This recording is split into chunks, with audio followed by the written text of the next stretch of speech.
Hello, everybody, and welcome to Got Your Back Short Shift Edition. I am Ryan Rashog. This short shift brought to you by Mid-City Construction Management. It's a locally owned and operated construction company that's been handling some of the most important projects around the city since 1980, and they are currently hiring. They're looking for quality people, all levels of qualifications, equipment operators, groundspeople, concrete workers, snow removal, full and part-time positions are available, plenty of room for growth and advancement, and they have competitive wages. So for a full list of available opportunities, go to mid-city.ca. That's mid-city.ca and click apply now. Thanks so much for downloading and tuning in to this Got Your Back Short Shift. What is a Got Your Back Short Shift? Pretty self-explanatory. A couple times a week, Struddy and I are going to knock out full-length feature podcasts, but there's still lots of other space to be filled in when things happen. So we are, every once in a while, we're going to do short shift edition. That's a little bit shorter. Sometimes it'll be just me. Sometimes it'll be me and a guest. Sometimes it'll be me and Struddy. We'll probably have to work in Terry Ryan a little bit too. But it's going to be a shorter podcast when there's something else to talk about and we don't have a regularly scheduled podcast set to go. They will drop into your regular podcast feed, and they'll be available on all the same platforms. I think we'll probably just label them bonus editions. So throughout the regular season and the playoffs, we're ready to go for season 2 here on Got Your Back, and we're going to be adding these short shifts as well. And a big thanks to Mid-City Construction for coming on as title sponsors of our Got Your Back short shifts. So why is short shift today? Well, the captain did his first main media availability of the year. Connor McDavid and most of his teammates are back in town and taking part in their captain's skates over at the downtown community arena. Real good group of guys out there today. It's always a good sign when you get most of the guys back a week or two early. They get going on these captain skates. Everybody digs in. They do some conditioning. They get themselves ready. Mostly just scrimmage together, meet new faces, shake hands. It's become basically an extension of training camp every year. And so the Oilers are back in town, and they're rocking and rolling with these captain skates. Today, after the skate, Connor McDavid and Ryan Nugent-Hopkins both took a little bit of time to talk to the media. Now, a lot of times with McDavid, listen, we ask questions. He gives us his answers. Sometimes there's a lot of meat on the bone. Sometimes there's not. He can be pretty matter of fact. I thought today his availability was decent.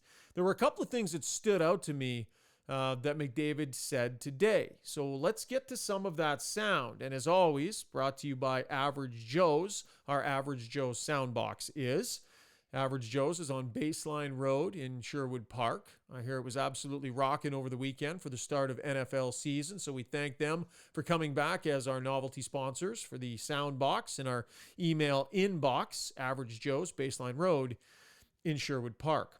So the comment that really stood out to me from McDavid was when the basic idea was put in front of him about expectations on this group, right? I think everybody feels like they took a step forward last year, got to the Final Four. Sure, they didn't win a game, but the Avalanche won the Stanley Cup. They were the cream of the crop, right?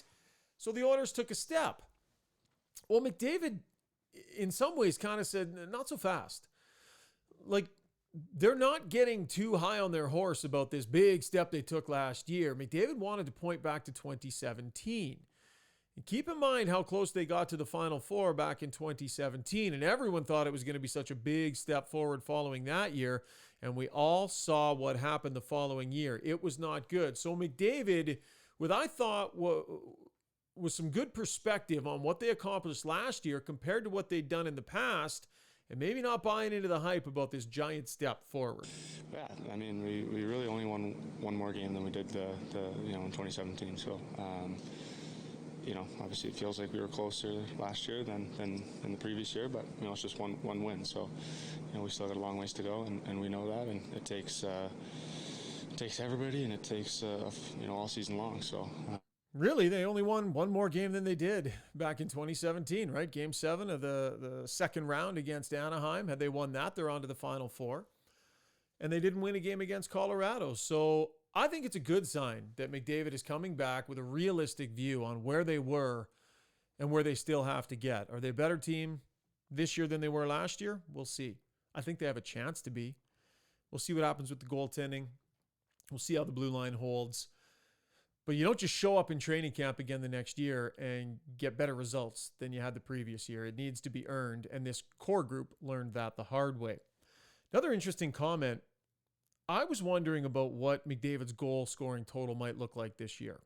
Early on in Sidney Crosby's career in the first, I don't know, it was like 3 or 4 years, all of a sudden went on a goal scoring tear and really set new highs for himself. And you wonder, like, is there a point where Connor McDavid is going to do that? Could that be this year? Sees what Austin Matthews does getting 60 and thinks, let's take a run at it. And all of a sudden, if he really applies himself to goal scoring, who knows what's possible? Could that be this year? Well, keep in mind, he's got some real good goal scorers around him. He's got a 40-goal guy on his wing now in Evander Kane, a guy that should be able to get 40 if everybody stays healthy. Then maybe Zach Hyman over on the other side, maybe. So then I got thinking, well, is this more of a puck distribution year for McDavid, where maybe he pushes like 90 assists or something, and, Kane gets 45, and who knows, right? Who knows what McDavid will set his mind to this season. So I asked him about all the offensive weaponry around him, and it was just notable to me that when presented with the idea of offense, his brain immediately went in a different direction. Lots of weapons. It's always going to be about keeping the puck out of our net here in Edmonton. That's always the main focus with players and fans and media. So, obviously that's our focus, and we're not going to have trouble scoring goals. I don't think. It's going to be about keeping it out of our net. Once again, that's Connor McDavid in our Average Joe's soundbox. I just thought it was interesting. I asked him about goals and goal scoring, and he wanted to talk about defense. They took a step last year. I think after the coaching change, Jay Woodcroft and Dave Manson came in and dialed things in defensively for this group. But if you remember in the playoffs, got a little leaky again. They gave up a lot of goals some nights in the postseason, and I think this year it'll be a season-long journey to find their more consistent, reliable lockdown game. I think they know they need to be able to play that if they're going to get anywhere in the postseason. And so McDavid's early focus on defense when presented with the idea of offense probably bodes well for them. McDavid was great in the playoffs defensively. I thought as good as he has been. And offensively, he went supernova. We all saw that. So we'll see if that idea, defense first, is reflected in some of the strategy that they use this year. Because he's right, they're not going to struggle to score goals. Ryan Nugent-Hopkins also talked today. I thought it was interesting. I asked him what he'd been working on in the summer. Listen, we always ask these questions, and sometimes they'll answer it, sometimes they don't. Sometimes it's more of just a ho-hum type answer. But Nugent-Hopkins did point to one skill set that he thought really diminished last year, and he wasn't happy with the results that he got from this one particular skill set. I'll give you a second to see if you can think about it, of what it might be. 7.1% shooting last year. Not nearly good enough. His goal totals dropped off significantly. I'm sure you got this, but here it is right from Nugent-Hopkins, what he was working on, the skill that he was sharpening. Last year, I wasn't too happy with the way that I was producing with my shot percentage and stuff like that. So I obviously wanted to work on my shot and get it back to where I'm confident in it, and that's kind of probably the main thing that I focused on. 7.1% shooting. He was 11.9 the year before, 12.8 the year before that, 13.5, 15.9. Career, he's 11.5. So here he's shooting significantly below his career shooting percentage. Spent some time working on it. We'll see. I mean, I think we know Nugent-Hopkins will probably get a fair amount of time playing left wing on one of the top two lines with McDavid or Draisaitl as his center.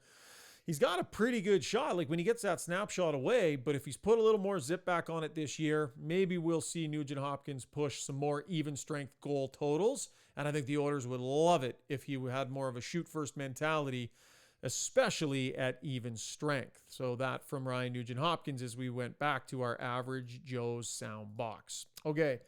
That's it for the sound box today. A couple of other things I wanted to dive into quick before we wrap up this short shift. What we saw out there today.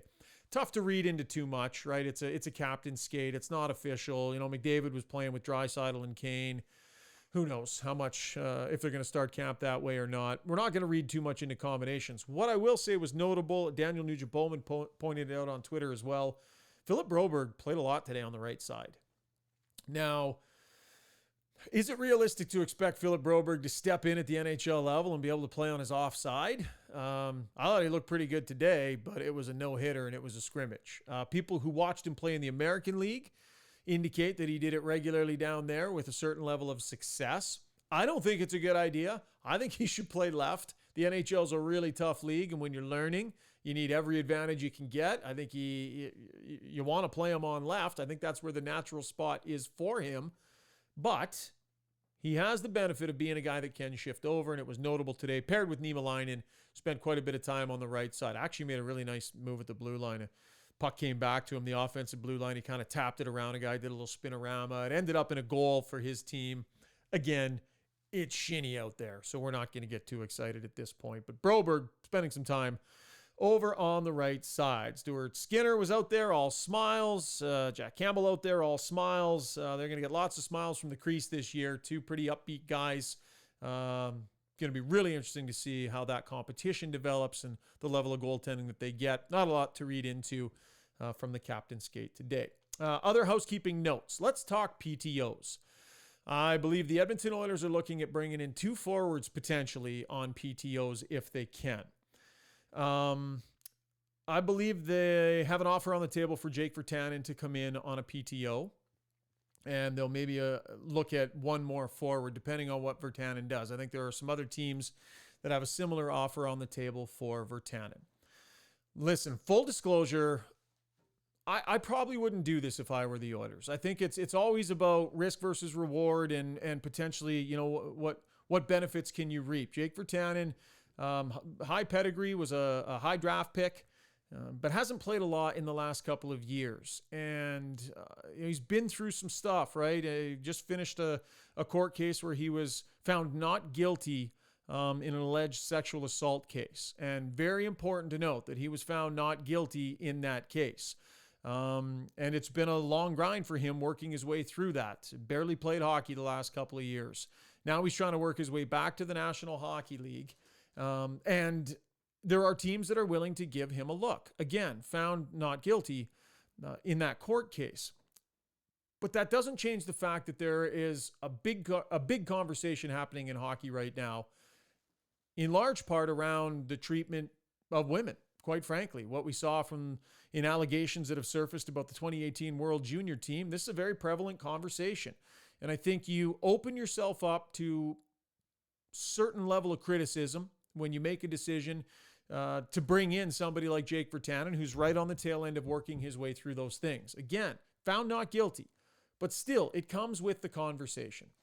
And if I were the Edmonton Oilers, or if I were in charge of making those decisions, I would probably just look to go in another direction. And that's not to say that Virtanen isn't deserving of an opportunity to get back in. And it looks like he will get that opportunity on a PTO, likely to go somewhere. If I'm the Edmonton Oilers, I just think you probably look to fill that gap with some different players, and not a narrative that I would look to take on. I think you can only do this sort of thing in so many different instances, and they've had different results. Like, there was controversial when they decided to bring Evander Kane in last year. There were some who thought that, it wasn't the right thing to do, or they shouldn't have considered it. And there were lots of teams that would not have considered it. Turned out it worked out pretty well. Evander Kane played great for them. It's turned into a longer term relationship, and we'll see how that goes in the coming months. But for the conversation that will start if Jake Virtanen comes to camp, and the potential reward, I might have sidestepped this one if I were the Edmonton Oilers.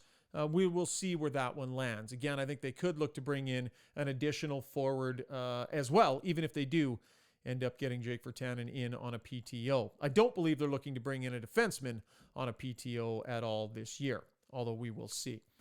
Jesse Puljujarvi, I still think that trade situation is hanging out there. It's the obvious one to try and free up cap space. I tweeted that today, and some people got mad and said, why is that obvious? Why should it be obvious that he's the one? I'll answer that question. Puljujarvi, I think at the end of the year, made it clear he doesn't view himself as a third-line player. I think the Oilers do view him as a third-line player. And I think Puljujarvi's preference would be to go somewhere where he was viewed more as a top 6 player. I think they've been trying to trade him. I think they've been looking for the proper trade. If they can facilitate it, I think they will trade him. This relationship has been bumpy. At times it's been good. At times it's been bad. But it feels to me like kind of came to that boiling point at the end of last season with his playoff performance, the way he felt it went, the way they felt it went. I still think it's the easiest pathway to free up some cap space because they're tight. Man, are they ever tight. Like, they could start the season the way they are, but you're talking diminished rosters and maybe not having 21, 22 guys instead of the full 23. And It could end up, you hear those stories about teams like Vegas and such not being able to dress full. They don't want to go there. Like, they don't want to go there. So I think they're still going to look for ways to try and free up some space if they can find the proper for Jesse Puljujarvi. I think that is something that they're going to try and do. Whether it gets done or not before the start of the regular season, I am not sure. All right, that's going to wrap it up for this edition of Got Your Back Short Shifts. Thanks for tuning in. Really looking forward to getting season 2 of the podcast going. We'll launch here in the next week or two, trying to nail down Struddy. He's so busy with hockey schools and Gregor's show and all that, but we're going to get a schedule in place. We're planning to bring a full season of Got Your Back YEG and can't wait to do that. Big thanks to Mid-City Construction for being a title sponsor here on Got Your Back Short Shifts. And a reminder, they're currently hiring, looking for quality people, all levels of qualifications, grounds people, equipment operators, concrete workers, snow removal, full part-time positions are available, and lots of room for advancement as well and competitive wages. Go to mid-city.ca and click apply now. Big thanks to Mid-City Construction for coming on board. Big thanks to Average Joe's as well for coming on and sponsoring our sound box. So lots more to come here on Got Your Back, folks. So make sure you download if you haven't already. Follow us on Twitter. Really appreciate you guys playing along. Looking forward to a great season of podcasting here on Got Your Back. This has been a short shift brought to you by Mid-City Construction Management. Have a great day.